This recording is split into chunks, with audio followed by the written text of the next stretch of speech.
तो देवताओं ने वहीं पर देववाणी आकाशवाणी कर दी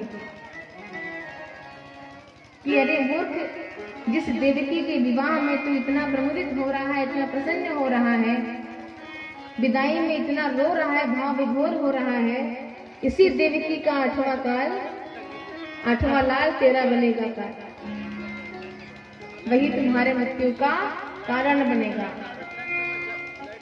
अब जो मृत्यु का नाम सुना, अब जिस बहन के विवाह में विदाई पर रो रहा था, उसी का बाल पकड़ करके धरती पे दे पड़ता, उठाई तलवार और जो गर्दन पे लगाई कि वसुदेव ने हाथ पकड़ लिया। महाराज ये क्या कर रहे हैं?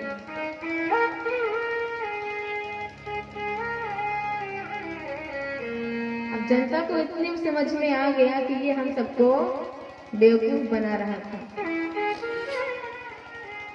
जिस बहन के विवाह में अभी विदाई पर इतना विलाप कर रहा था, रो रहा था, मृत्यु का नाम सुनते ही, खतरे का नाम सुनते ही उसी की गर्दन पे तलवार लगा रहा है। हमको तो समझना चाहिए पहले ही कि जो अपने पिता का नहीं हुआ वो हमारा क्या भला करेगा।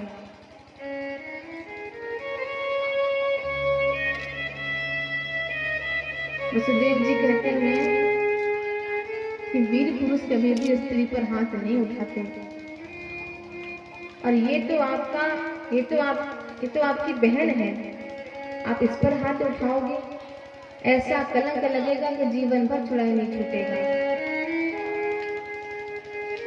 देखो, आपको अगर भय है तो देवकी के पुत्रों से है, ना कि देवकी से। मैं वसुदेव आपको वचन देता हूँ कि जितने भी पुत्र होंगे मैं आपको ला करके सौंप दूंगा, पर अपनी बहन पर हाथ ना उठाओ।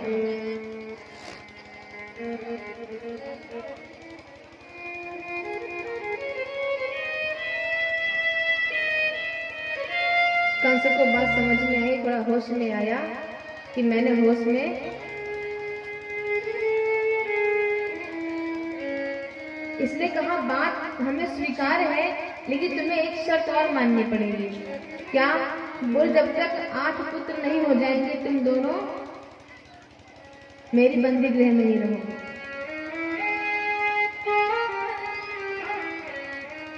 सुखदेव जी ने बात को स्वीकार किया। दोनों दंपति को उठा करके इसने जेल में डाल दिया। समय बीता, जब प्रथम पुत्र हुआ तो वचन के अनुसार वसुदेव जी प्रथम पुत्र को लेकर के कंस के समक्ष आए। अब कंस ये देखकर बड़ा प्रसन्न हुआ कि तुम तो बड़े ईमानदार निकले, अपने पुत्र को स्वयं मृत्यु के मुख में डालने आए हो।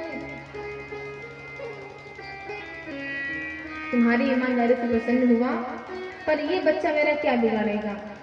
मुझे डर तो 8वें पुत्र से है ना, इसलिए वापस ले जाओ।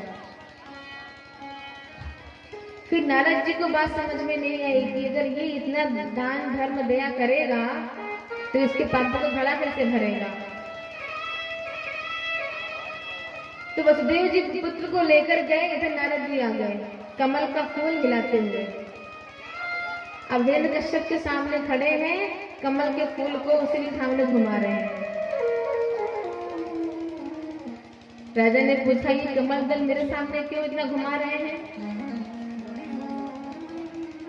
नारद जी ने कहा, एक प्रश्न करना चाहता हूँ कि ये जो कमल का फूल है, इसमें 8वां पत्र कौन सा है? कई पत्र होते हैं ना फूल में, पत्तियां होती हैं। नारद जी ने पूछा, मैं ये चाहता हूँ पूछना कि इस फूल में 8वीं पत्ती कौन सी है?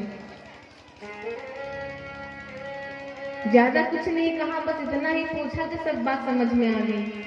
जिधर से गिने उधर से 8, यहाँ से गिने तो यहाँ पे 8, दूसरे कोने से गिने तो इधर से 8। हाँ महाराज, बात आपने सही बोली, ये देवताओं का नहीं पता कहाँ से गिनना शुरू कर दें। भाई ऊपर से खड़े होकर गिनेंगे तो क्या पता नीचे से गिनना शुरू कर दें, 1 2 3 4 5 6 7 8। मैं नीचे हूँ, क्या पता मैं ऊपर से गिन रहा हूँ 1 2 3 4 5 6 7 8। मूर्ख और संत दोनों दूसरे के फूंक से ही बजते हैं, इनके पास खुद का कोई विवेक नहीं होता। बात समझ गया, तुरंत भागता हुआ गया, वसुदेव के हाथ से पुत्र को छीना, हवा में घुमाया, धरती पे दे पड़ता और समाप्त कर दिया। इस प्रकार उसने लगातार 6 पुत्रों की हत्या करी।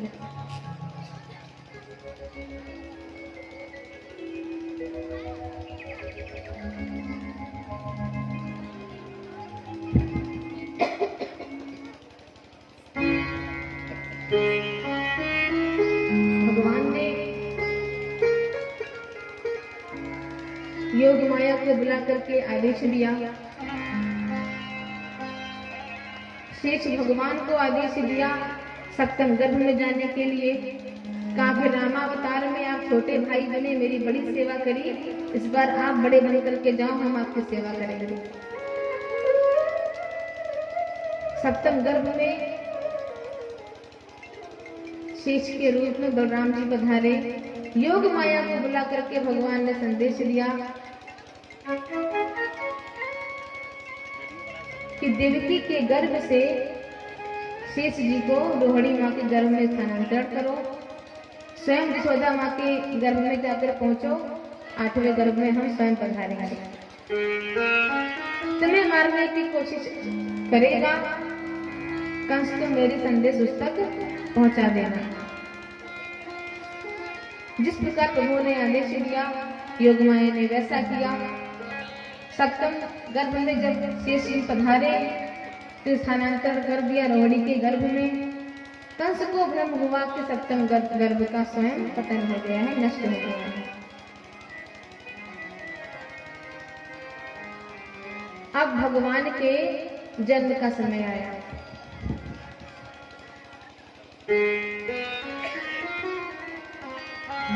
जब भगवान अष्टम गर्भ में पधारे माँ देवकी के गर्भ में, तो माँ देवकी का चेहरा सूर्य सा तेज से चमकने लगा। सभी देवताओं को पता चल गया कि भगवान प्रकट होने वाले हैं। सब प्रसन्न हो रहे हैं, कंस घबरा रहा है, इसलिए पहरेदार और बढ़ा दिए। जब भगवान अवतार लेते हैं तो सभी देवता गर्भ में भगवान की स्तुति करते हैं। सत्यव्रतम सत्यपरम त्रिसत्यम सत्यस्य योनिं निहितं च सत्ये सत्यस्य सत्यमृत्य सत्यनेत्रं सत्यात्मकं त्वां शरणं प्रपन्नाः। पूरे श्लोक में देवताओं ने सत्य सत्य कह करके भगवान की स्तुति करी।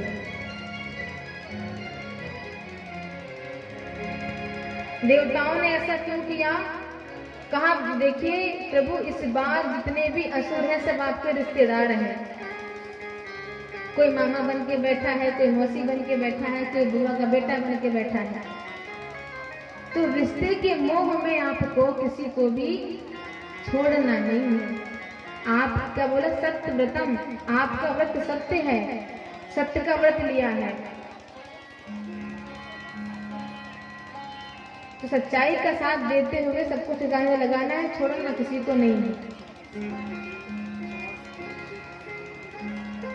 अथा सर्वगुणोपेता काला परम शोभना। भगवान के प्राकट्य का शुभ समय आ गया। भाद्र का महीना आया, कृष्ण पक्ष आया, अष्टमी तिथि आई।